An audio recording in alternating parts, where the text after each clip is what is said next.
اس وقت کون؟ کہتے کہتے اس نے اسکرین کو دیکھا اور جلدی سے سیل کان کے ساتھ لگا لیا۔ جی ملک صاحب، خیریت؟ جی کیا مطلب؟ اس نے لب بھینچ کر کچھ دیر دوسری طرف ہونے والی بات سنی۔ مگر آپ نے ان کو بتایا؟ آپ کو میں نے ہی بھیجا ہے۔ مگر کیوں؟ انہوں نے سائن کیوں نہیں کیے؟ اور اسے ایک دم فواد کے چہرے پر ابھرتی غصے کی لہر دکھائی دی۔ آپ سینئر آفیسر ہیں یا جونیئر؟ انہیں اس سے کیا غرض؟ آپ کو پتہ ہے ملک صاحب، اگر انہوں نے فائل سائن نہ کی تو صبح تک ہماری فیکٹری ڈوب جائے گی، ہم برباد ہو جائیں گے۔ اس نے رک کر کچھ سنا اور ایک دم بدکا۔ کیا مطلب؟ میں اس وقت کیسے آ سکتا ہوں اتنی دور؟ میری میٹنگ ہے صدیق صاحب کے ساتھ 6 سے 7۔ میں ابھی ASP صاحب سے کیسے مل سکتا ہوں؟ کیا بکواس ہے؟ اس نے جھلا کر فون بند کر دیا۔ کیا ہوا؟ وہ گھبرا کر قریب آئی۔ معلوم نہیں کیا ہوگا آپ، وہ پریشانی سے دوسرا نمبر پریس کرنے لگا۔ لمحے بھر کو تو وہ جیسے بھول ہی گیا تھا کہ وہ اس کے ساتھ کھڑی ہے۔ جی راؤ صاحب، میں نے ملک الیاس کو بھیجا تھا آپ کی طرف، مگر راؤ صاحب اتنی بھی کیا بے اعتباری؟ اس نے رک کر دوسری طرف سے سنا اور جیسے ضبط کرتا ہوا بے بسی سے بولا، آپ کے ASP کا دماغ تو ٹھیک ہے، اس کا باپ جاگیردار ہوگا گاؤں کا، ہم اس کے مزارے نہیں ہیں۔ بورڈ آف ڈائریکٹر میں سے کسی کے پاس بھی اتنا ٹائم نہیں ہے کہ ان کے ایک فون کال پر بھاگا بھاگا آئے، اور نہ ہی وہ لمحے بھر کو رکا۔ اور پھر میں کچھ دیر میں آپ کو بتاتا ہوں، کہہ کر وہ اب کوئی اور نمبر ملانے لگا تھا۔ ASP ہمایوں داؤد، نہ جانے کیا مسئلہ ہے اس بندے کا۔ محمل بددل سی اس کے ساتھ گاڑی کے باہر کھڑی تھی۔ نہ جانے کیا ہوا تھا، دل میں عجیب عجیب سے وسوسے آ رہے تھے۔ خیریت ہے فواد بھائی؟ خیریت ہی تو نہیں ہے، ASP جان کو آ گیا ہے، کہتا ہے کمپنی کے مالکوں کو بھیجو تو فائل اپروو ہوگی۔ میں ملازموں سے بات نہیں کرتا، اب کس کو بھیجوں ادھر؟ وہ ابھی اسی وقت بلا رہا ہے، اور اس کے گھر پہنچنے کے لیے آغا جان یا حسن کو 1.5 گھنٹہ تو لگ جائے گا، اور اگر نہ پہنچے تو میرا کروڑوں کا پروجیکٹ ڈوب جائے گا۔ وہ جھنجھلا کر کسی کو بار بار فون میں لاتا بہت بے بس لگ رہا تھا۔ اب یہی حل ہے کہ میں ابھی اس کے پاس چلا جاؤں اور واپس آ کر صدیقی صاحب سے میٹنگ کر لوں، اور ڈنر کینسل؟ اس کا دل جیسے کسی نے مٹھی میں لے لیا تھا۔ کرنا پڑے گا محمل۔ اس نے ہاتھ روک کر محمل کا تاریک پڑتا چہرہ دیکھا۔ آئی ایم سوری، میں تمہیں یوں ہرٹ کرنا نہیں چاہتا تھا، مگر میری مجبوری ہے۔ وہ ملازم سے بات نہیں کرے گا، گھر کے بندے کو ہی جانا پڑے گا۔ میں بھی ملازم ہوں فواد بھائی؟ ایک خیال سا محمل کے دماغ میں ابھرا۔ کیا مطلب؟ وہ جیسے چونکا۔ اگر میں آپ کے 2 کاموں میں سے ایک کام کر دوں تو تب تو ہم ڈنر پر جا سکتے ہیں نا؟ وہ ہچکچا کر بولی کہ کہیں برا نہ مان جائے۔ ارے مجھے یہ خیال کیوں نہیں آیا؟ تم بھی تو کمپنی کے اونرز میں سے ہو، تم بھی تو یہ فائل سائن کروا سکتی ہو۔ بلکہ یوں کرتے ہیں کہ تم فائل کو لے کر ڈرائیور کے ساتھ چلی جاؤ، جب تک میں صدیقی صاحب سے نپٹ لیتا ہوں، اور پھر ڈرائیور تمہیں ہوٹل لے آئے گا، ٹھیک؟ اس نے منٹوں میں سارا پلان ترتیب دے لیا۔ وہ گہری سانس بھر کے رہ گئی۔ ٹھیک ہے، پھر میں چینج کر لوں؟ نہیں، ایسے ہی ٹھیک ہے۔ اس طرح تو تم واقعی پورے اعتماد ایگزیکٹو لگ رہی ہو۔ یہ ساری بزنس وومین فارملی ایسے ہی ڈریس اپ ہوتی ہیں۔ میں ڈرائیور کو کال کر لوں۔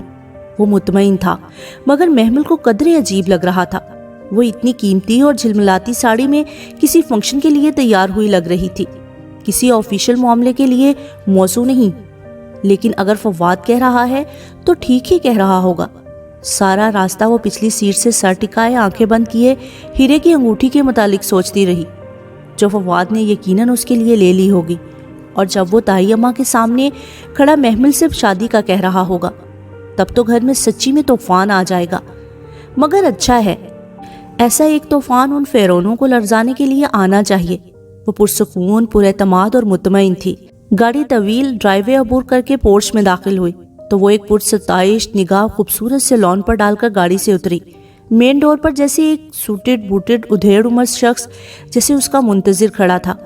ASP ہمایوں داؤد، اس نے ذہن میں اندازہ لگایا اور فائل ہاتھ میں پکڑے اعتماد سے چلتی ان کے قریب آئی۔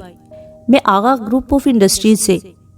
جی میڈم محمل ابراہیم، آئیے، ASP صاحب آپ کا ہی انتظار کر رہے ہیں۔ اس نے دروازہ کھول کر راستہ دیا۔ وہ لمحے بھر کو ہچکچائی، پھر خود کو ڈپٹتے ہوئے آگے بڑھی۔ روشنیوں سے گھرا بے حد نفیس اور قیمتی سامان سے آراستہ گھر اندر سے اتنا خوبصورت تھا کہ خود کو سنجیدہ رکھنے کے باوجود اس کی نظر بار بار بھٹک کر آس پاس کا جائزہ لینے لگتی۔ ASP صاحب کدھر ہیں؟ وہ اندر آپ کا انتظار کر رہی ہیں۔ وہ اس کے آگے تیز تیز چلتا ہوا لاؤنج میں آیا۔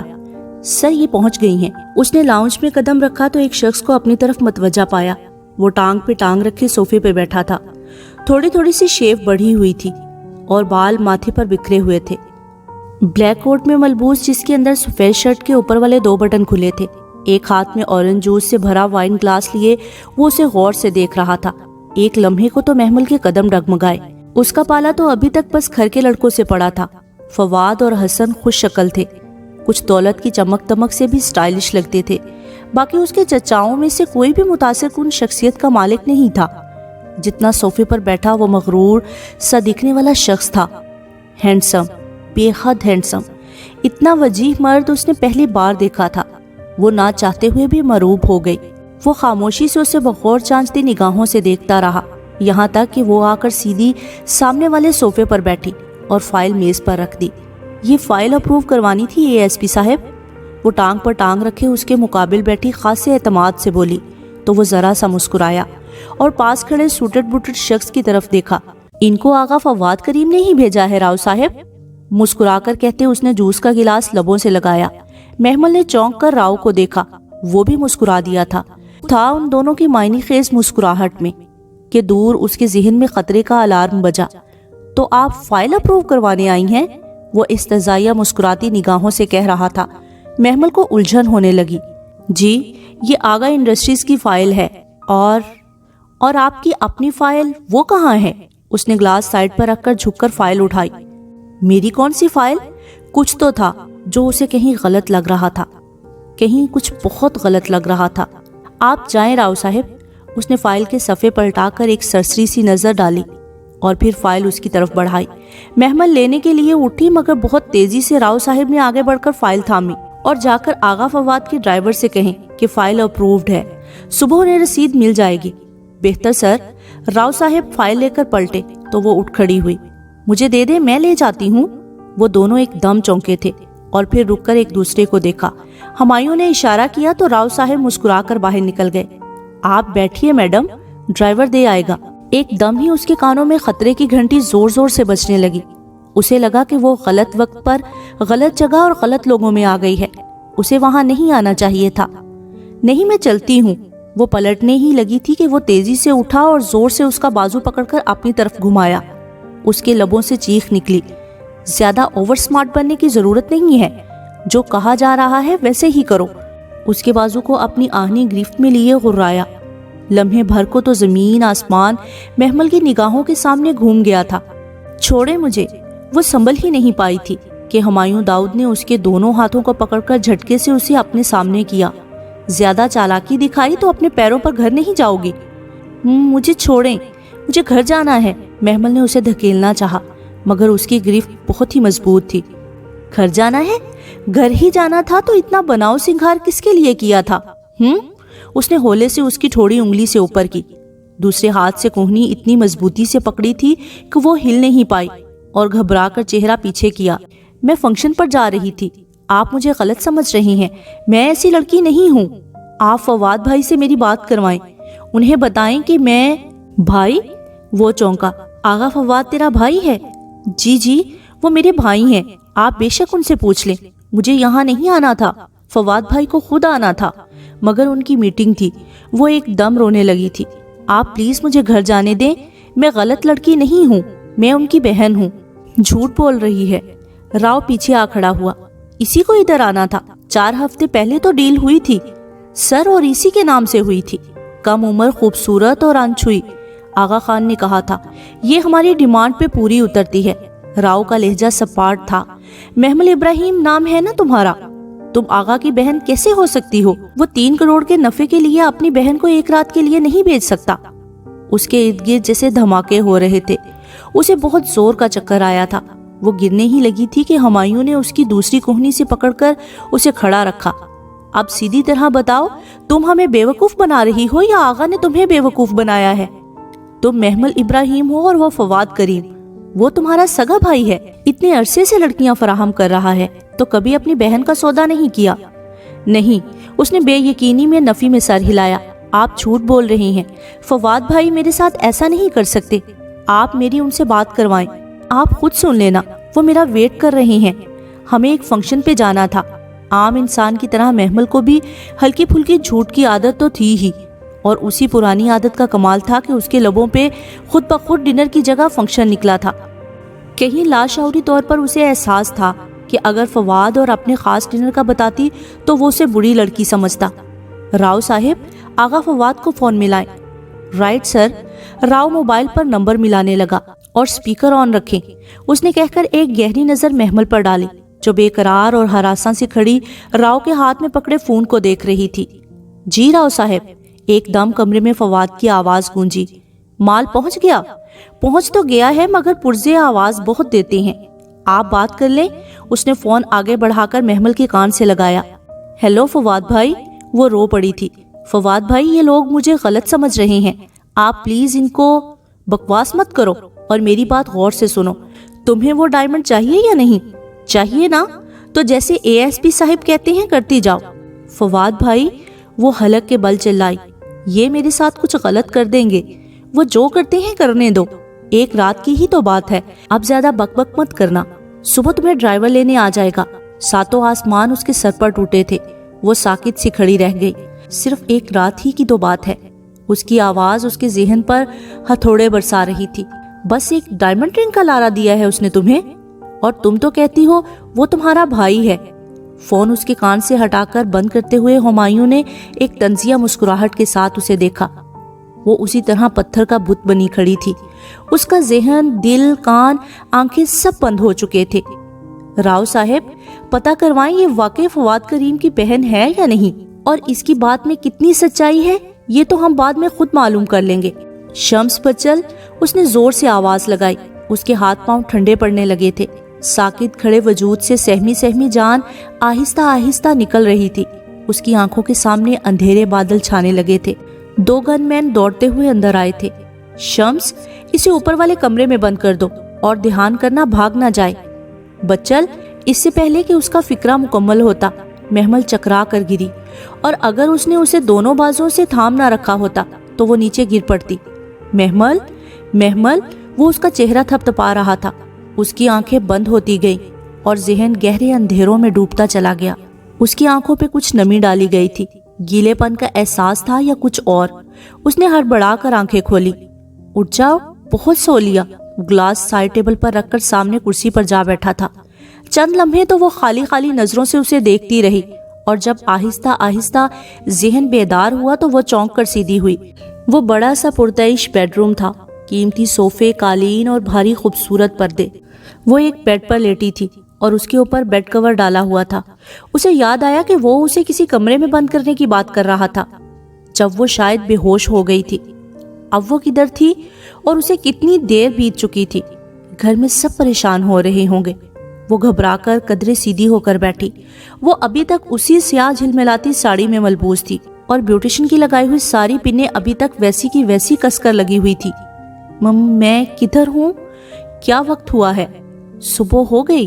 وہ پریشان سی ادھر ادھر دیکھنے لگی تو سامنے وال کلاک پر نظر ٹکی 3:30 بج رہے تھے. ابھی صبح نہیں ہوئی اور آپ وہیں ہیں جہاں آنے کے لیے فواد نے آپ کو ڈائمنڈ رنگ کا لالچ دیا تھا. مجھے فواد بھائی نے ایسا کچھ بھی نہیں کہا تھا. انہوں نے کہا تھا کہ میں فائل سائن کروا کر واپس آ جاؤں. میں جھوٹ نہیں بول رہی. میں کیسے مان لوں کہ تم سچ کہہ رہی ہو؟ آغا فواد تو کہتا ہے کہ تم اس کے گھر میں پلنے والی ایک یتیم لڑکی ہو, نہ کہ اس کی بہن. یتیم ہوں تبھی تو تم جیسے عیاشوں کے ہاتھ بیچ ڈالا اس نے مجھے. میرا سگا تایا زاد بھائی تھا. تم سب گدوں کا بس یتیموں پر ہی تو چلتا ہے. وہ پھٹ پڑی تھی. مجھے یہ آنسو اور جذباتی تقریریں متاثر نہیں کرتی. وہ اب اطمینان سے سگریٹ سلگھا رہا تھا. مجھے بس سچ سننا ہے, وہ بھی ٹھیک ٹھیک, نہیں تو تمہیں تھانے لے جا کر تمہاری کھال ادھیڑ دوں گا. میں جھوٹ نہیں بول رہی. مجھے یہ بتاؤ, اس سے پہلے وہ تمہیں کتنا شعر دیتا رہا ہے؟ کدھر کدھر بھیجا ہے اس نے تمہیں؟ اور تمہارے اس گینگ میں کون کون ہے؟ سگریٹ کا ایک کش لے کر اس نے دھواں چھوڑا تو لمحے بھر کو دھوئیں کے مرغولے ان دونوں کے درمیان حائل ہو گئے. مجھ سے قسم لے لو, میں سچ قسم لے لوں. واقعی؟ ہاں لے لیں. 100 بندوں کے سامنے عدالت میں اٹھاؤ گے قسم؟ وہ ٹانگ پہ ٹانگ رکھے بیٹھا سگریٹ لبوں میں دبائے کش لے رہا تھا۔ میں تیار ہوں، مجھے عدالت میں لے جائیں، میں یہ سب دہرانے کو تیار ہوں۔ وہ تب ہوگا جب میں تیرے کہے پر یقین کروں گا، یقین جو ابھی تک نہیں آیا۔ اس نے سگریٹ ایش ٹرے پر جھٹکی، راکھ کے چند ٹکڑے ٹوٹ کر گرے۔ میں سچ کہہ رہی ہوں، میرا کسی گینگ سے کوئی تعلق نہیں ہے، مجھے فواد بھائی نے کچھ نہیں بتایا تھا۔ تم اسے بچانے کی کوشش کر رہی ہو، میں جانتا ہوں۔ نہیں پلیز۔ وہ لحاف اتار کر بستر سے اتری اور گھٹنوں کے بل اس کے قدموں میں آ بیٹھی۔ اے ایس پی صاحب، اس نے اس کے سامنے دونوں ہاتھ جوڑ دیے۔ میں لا علم تھی کہ آپ کا کیا مقصد ہے، کہ فواد بھائی کا کیا مقصد ہے۔ میں میریٹ میں ڈنر پہ جانے کے لیے تیار ہوئی تھی، میرا کوئی قصور نہیں ہے۔ اس کی کانچ سنہری آنکھوں سے آنسو ٹوٹ ٹوٹ کر گرنے لگے تھے۔ اللہ کی قسم یہ سچ ہے۔ اللہ کی قسم کھانے کے لیے آقا فواد نے کیا پیش کیا تھا؟ Diamond set. وہی شکی پولیس آفیسر اور مخصوص طنزیہ انداز۔ جتنا وہ شخص وجیح تھا، اس کی زبان اس سے بڑھ کر کڑوی تھی۔ محمل کا دل چاہا کہ اس کا منہ نوچ لے، اور اگلے ہی پل وہ اس پر جھپٹی اور اس کی گردن دبوچنی چاہی، مگر ہمایوں نے اس کی دونوں کلائیاں اپنی گرفت میں لے لی۔ اسی کشمکش میں محمل کے دو ناخن اس کی گال سے رگڑ گئے۔ صرف آنکھیں نہیں، تمہاری تو حرکتیں بھی بلیوں جیسی ہیں۔ وہ کھڑا ہوا اور اس کو کلائیوں سے پکڑے پکڑے بھی کھڑا کیا، پھر جھٹکا دے کر چھوڑا۔ وہ 2 قدم پیچھے جا ہوئی۔ مجھے گھر جانا ہے، مجھے گھر جانے دو، میں تمہاری منت کرتی ہوں۔ وہ مڑ کر جانے لگا تو وہ تڑپ کر اس کے سامنے آ کھڑی ہوئی اور پھر سے ہاتھ جوڑ دیے۔ صبح ہوگی تو بدنام ہو جاؤں گی۔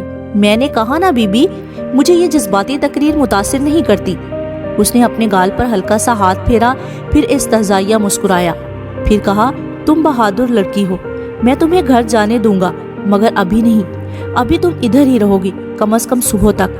میں بدنام ہو جاؤں گی اے ایس پی صاحب، رات گزر گئی تو میری زندگی تباہ ہو جائے گی۔ ہو جائے، مجھے پرواہ نہیں۔ وہ سگریٹ ایش ٹرے میں ڈال کر دروازے کی طرف بڑھا۔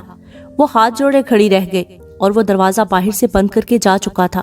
دروازے کی جانب لپکی اور ڈور نوب زور سے کھینچا۔ وہ باہر سے بند تھا۔ دروازہ کھولو، کھولو، دروازہ کھولو، کھولو۔ وہ دونوں ہاتھوں سے زور زور سے دروازہ پیٹنے لگی، مگر جواب نہ دارت۔ وہ بے بسی زمین پر بیٹھتی چلی گئی۔ فواد اس کے ساتھ ایسا کیسے کر سکتا ہے؟ اسے یقین نہ آتا تھا۔ اس نے کیا بگاڑا تھا فواد کا، جو اس نے چند روپوں کے عوض اسے بیچ دیا؟ وہ گھٹنوں پر سر رکھے آنسو بہاتی وہ شام یاد کر رہی تھی، جب وہ اسے دیکھتے دیکھتے چونکا تھا اور چائے کا کپ لیتے ہوئے اس کی انگلیاں مس ہوئی تھی۔ کم عمر، خوبصورت اور انچھوئی۔ آغا نے کہا تھا یہ ہماری ڈیمانڈ پر پوری اترتی تھی، تو وہ اس لیے چونکا تھا کہ کسی عیاش شخص کی بتائی گئی ڈیمانڈ پر اس کے گھر میں پلنے والی یتیم لڑکی پوری اتری تھی۔ تم کتنی خوبصورت ہو محمل، مجھے پتا ہی نہیں تھا۔ اس کے لہجے کا افسوس اور پھر اس کی ساری عنایتیں۔ وہ جانتا تھا کہ اس کی کمزوری کیا ہے۔ اس نے اس کو اس کی من پسند چیزیں دکھائی، یہاں تک کہ جب وہ اس کے مکمل قابو میں آ گئی تو فواد نے اسے ادھر بھیج دیا، اور وہ بھی کتنی بے وقوف اور سادہ تھی، اسے پتا ہی نہیں چلا۔ وہ آفس میں اس کو ادھر ادھر چیزیں سائن کروانے بھیج دیتا ہے، اور کوئی کام تو اس نے محمل سے لیا ہی نہیں تھا۔ وہ تب بھی نہ سمجھ سکی، اور اب یہ شخص ہمایوں داؤد وہ نہیں جانتی تھی کہ یہ آدمی کون تھا، اس سے یہ سب باتیں کیوں پوچھ رہا تھا، اور اس کا کیا مقصد تھا۔ اسے صرف علم تھا تو اتنا کہ اگر رات بیت گئی تو صبح اسے کوئی قبول نہیں کرے گا، اور قبول تو شاید اب بھی کوئی نہ کرے۔ کوئی فواد کے خلاف اس کی بات کا یقین نہیں کرے گا، کوئی اسے بے گناہ نہیں مانے گا، اور فواد وہ تو شاید سرے سے ہی مکر جائے کہ وہ کبھی محمل کو آفس لے کر ہی نہیں گیا تھا۔ خدایا وہ کیا کرے؟ اس نے بھیگا چہرہ اٹھایا، کمرہ قدرے دھندلا سا دکھائی دیتا تھا۔ اس نے پلکیں جھپکائی تو آنسوؤں کی دھند لڑکتی چلی گئی۔ کمرہ نہایت خوبصورتی سے آراستہ تھا، قیمتی قالین، خوبصورت فرنیچر اور بھاری مخملی پردے۔ وہ چونکی، کیا ان کے پیچھے کوئی کھڑکی تھی؟ وہ پردوں کی طرف دوڑی اور جھٹکے سے انہیں ایک رخ کھینچا۔ پردہ کھلتا چلا گیا۔ باہر ٹیرس تھا اور اس کی روشنیاں جلی ہوئی تھیں، جن میں وہ بغیر دقت کے 2 گن مین چوکس کھڑے دیکھ سکتی تھی۔ اس نے گھبرا کر پردہ برابر کیا۔ اللہ تعالیٰ پلیز، وہ رو کر دعا کرنے لگی، اور جب دعا کرتے کرتے تھک گئی تو ڈریسنگ ٹیبل کے سامنے آ کھڑی ہوئی اور اپنا عکس دیکھا۔ رونے سے سارا کاجل بہہ گیا تھا، آنکھیں متورم اور قدرے بھیانک لگ رہی تھی، جوڑا ڈھیلا ہو کر گردن تک آ گیا تھا۔ اور گھنگریالی لٹوں کے بل سیدھے ہونے لگے تھے۔ محمل ایک مضبوط اعصاب کی لڑکی تھی، اس کے باوجود فواد کے اس بھیانک روپ کا صدمہ اتنا شدید تھا کہ شروع میں تو اس نے ہمت ہار دی اور اعصاب جواب دے گئے، لیکن اب وہ کسی حد تک سوچنے سمجھنے کے قابل ہوئی تھی۔ فواد سے سارے بدلے تو وہ بعد میں چکائے گی، ابھی اسے اس اکھڑ اور سرد مہر ASP کی قید سے نکلنا تھا۔ اس نے ادھر ادھر دیکھا، کچھ خاص نظر نہ آیا، تو پھر وارڈروب کھولا۔ اندر مردانہ کپڑے ٹنگے ہوئے تھے۔ اس نے کچھ ہینگرز الٹ پلٹ کیے اور کچھ سوچ کر ایک کرتا شلوار نکالا۔ براؤن کرتا اور سفید شلوار کو پہن کر بال سیدھے کر کے بینڈ میں باندھے اور باتھ روم میں جا کر منہ اچھی طرح دھویا۔ باہر نکلنے کے لیے کسی روزن کو تلاشتی اس کی نگاہوں کو باتھ روم کی کوئی کھڑکی دروازہ نظر نہ آیا تو مایوسی سے پلٹنے ہی لگی تھی کہ ایک دم چونکی۔ ایک دیوار میں شیلف تھا، اس میں شیمپو اور شیو کا سامان رکھا تھا۔ شیلف کے اندر کا رنگ باقی دیوار سے زیادہ چکنا اور سفید تھا۔ بھلا کیوں؟ وہ قریب آئی، سارا سامان نیچے اتارا، پھر بغور اندر دیکھتے ہوئے ہاتھ پھیرا تو احساس ہوا کہ اس خانے کے پیچھے دیوار نہیں بلکہ کارڈ بورڈ کے سفید پھٹے تھے جو میخوں سے جڑے تھے۔ میخیں کچی اور تازہ لگ رہی تھی۔ آگے کا کام بہت آسان تھا۔ اس نے سارے نل کھول دیے تاکہ آواز باہر نہ جائے اور تھوڑی سی محنت کے بعد پھٹے کھینچ کر اتار لیے۔ وہ جلدی میں لگائے لگ رہے تھے سو اسے زیادہ زور نہیں لگانا پڑا تھا۔ ان کے پیچھے کھڑکی تھی، اچھی خاصی چوڑی تھی، وہ اس میں سے بآسانی گزر سکتی تھی۔ بے حد مطمئن ہو کر محمل نے کھڑکی کھولی اور جب باہر جھانکا تو ایک لمحے کو سر چکرایا۔ کھڑکی سے 2 فٹ کے فاصلے پر 4 دیواری کھڑی تھی اور 4 دیواری کے درمیان صرف خلا تھا اور نیچے بہت نیچے پکا فرش تھا۔ وہ اس گھر کی غالباً 3ری منزل پر موجود تھی، شاید اسی لیے انہوں نے کچے پکے پھٹے لگا دیے تھے۔ اندازہ ہوگا کہ وہ یہاں سے نکل نہیں سکتی۔ اندازہ ہو گیا کہ وہ یہاں سے نکل نہیں سکتی۔ اس کا ڈوب کر ابھرا یہ آخری راستہ بھی بند ہوتا نظر آ رہا تھا۔ وہ مایوسی سے نل بند کرنے ہی لگی تھی کہ سناٹے میں ہلکی سی آواز سنائی دی تھی۔ آپ صحن میں کیا کر رہی ہیں باجی؟ وہ میڈم مصباح نے کہا تھا کہ ارلی مارننگ منہ پہ گلاس رکھ کر پریکٹس کروں تو آواز اچھی نکلتی ہے۔ وہی کر رہی ہوں۔ لڑکیوں کے باتیں کرنے کی آوازیں بہت قریب نہیں تو بہت دور بھی نہیں تھی۔ وہ چونکی اور پھر باتھ روم کی لائٹ بند کی۔ باہر کا منظر قدرے واضح ہوا۔ کھڑکی سے دیوار کا فاصلہ 2 فٹ کا تھا، مگر وہ دیوار کی منڈیر تھی اور وہ آوازیں کہیں نیچے سے نہیں برابر سے آ رہی تھی، بالکل برابر، یعنی اس باتھ روم کے برابر بالکل سامنے صحن تھا۔ اور اگر وہ یہ دیوار پھاند جائے تو؟ اس اچھوتے خیال نے ذہن میں سر اٹھایا تو اس نے جوتے اتارے اور نیچے جھانکا۔ اگر گر گئی تو نہیں بچے گی، مگر موت اس ذلت سے تو بہتر ہوگی جو صبح یا دیر سے گھر پہنچنے پر اسے اٹھانی پڑے گی۔ اس نے دونوں ہاتھ چوکھٹ پر رکھے ہی تھے کہ کمرے کا دروازہ کسی نے زور زور سے کھٹکھٹایا۔ دروازے کی وہ اندر سے کنڈی لگا چکی تھی سو وہ کھول نہ پا رہے تھے۔ یقیناً کسی نے پھٹے اکھاڑنے کی آواز سن لی تھی۔ وہ لمحے بھر کو بھی نہ گھبرائی اور ہاتھ بڑھا کر دیوار کو ٹٹولا۔ وہ قریب ہی تھی، برابر والے صحن میں وہ گھنکاری تھی۔ اگلے لمحے اس کے مدھور مگر ہلکی آواز اندھیری فضا میں گونجنے لگی، اللہم جعل فی قلبی نورا، اے اللہ میرے دل میں نور ڈال دے۔ محمل نے دیوار پر دونوں ہاتھ رکھے اور نیچے دیکھے بغیر دونوں پاؤں بھی رکھ دیے۔ وفی بصرن نورا وفی سمعی نورا، اور میری بصارت میری سماعت میں نور ہو۔ گھوڑے کی پیٹھ پر سوار سی وہ دیوار پر بیٹھی اور نیچے دیکھا۔ صحن کی زمین بہت قریب تھی، دیوار چھوٹی سی تھی۔ وَأَن یمینی نوراً وَأَن یساری نورا، اور میرے دائیں اور بائیں جانب نور ہو۔ اس نے آہستہ سے دونوں پاؤں زمین پر رکھے۔ وہ بالآخر برابر والی چھت پر اتر آئی تھی۔ لمحے بھر کو وہ پلٹ کر بے یقین سی دیوار کو دیکھنے لگی جس کے اس پر ASP ہمایوں کا گھر تھا، بلکہ قید خانہ جس سے وہ نکل کر آئی تھی۔ اسی پل دیوار کے پار سے روشنی سی چمکی اور وہ ٹھٹکی۔ یقیناً اس نے باتھ روم کی لائٹ آن کی تھی۔ اپنی بے وقوفی پہ اسے غصہ آیا۔ اسے باتھ روم کا دروازہ بند کر کے نل کھول کے آنا چاہیے تھا، مگر آدھی فراری تو نہ تھی، یا پھر اس لڑکی کی آواز کے فصوں میں ایسی کھوئی تھی کہ ہوش نہ رہا تھا۔ وَفَوْقِ نُورًا اَوْ تَحْتِ نُورًا، اور میرے اوپر اور نیچے نور ہو۔ سامنے ایک برآمدہ تھا جس کے آگے گرل لگی ہوئی تھی۔ گرل کا دروازہ کھلا تھا اور دروازے سے کافی دور ایک لڑکی زمین پر بیٹھی۔ گرل سے ٹیک لگائے آنکھیں بند کیے منہ پر گلاس رکھے گنگنا رہی تھی۔ وہ دیوار کے ساتھ ساتھ گھٹنوں کے بل رینگتی گرل تک آئی۔ وہ لڑکی دنیا و مافیا سے بے خبر اپنی مناجات میں گم تھی۔ وجعل لی نورا، اور میرے لیے نور بنا دے۔ محمل چاپ پیدا کیے بغیر کھلے دروازے سے اندر رینگ گئی۔ لڑکی اسی طرح مگن سی تھی۔ اس نے دھڑکتے دل کے ساتھ ادھر ادھر دیکھا۔ لمبا سا برآمدہ خالی تھا، بس دور ایک فریج پڑی تھی اور اس کے ساتھ ساتھ جالی دار الماری تھی۔ اندھیرے میں مدھم چاندنی کے باعث اسے بس اتنا نظر آیا۔ وہ بہت آہستہ سے اٹھی اور دبے پاؤں چلتی ہوئی فریج کے پاس آئی۔ وَلَحْمِ نُورًا وَدَمِي نُورًا، اور میرے گوشت اور میرے خون میں نور ہو۔